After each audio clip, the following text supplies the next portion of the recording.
there was never any good intention from this Kenya Kwanza regime. Mr. Speaker, this House must stand up to be counted.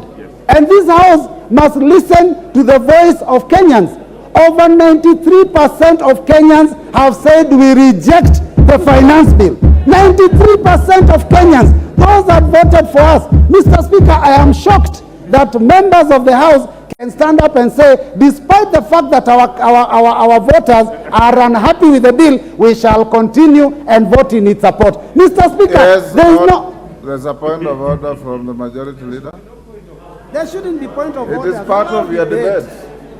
Honorable Speaker, I rise on standing order number 91, and I hear Robert Mbui saying there should be no points of order, but I think that is a prerogative of the Speaker. Honorable Speaker, standing order 91 speaks to the responsibility for statement of fact, and I have listened keenly to what the Honorable Mbui is saying.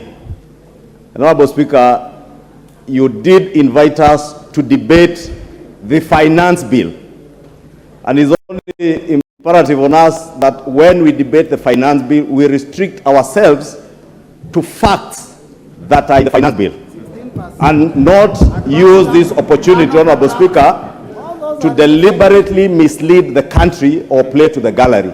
And I know the Honorable Mwalimu Robert Mbui has been a good teacher and a good legislator. But to state that the question of turnover tax is what he is misleading the country to believe, knowing all too well, because he's a good teacher and he reads. He knows turnover tax is optional. You either choose to pay a turnover tax or you do your returns. True, Honorable Speaker. Order. What is out of order, Majority Leader? Honorable Speaker, what I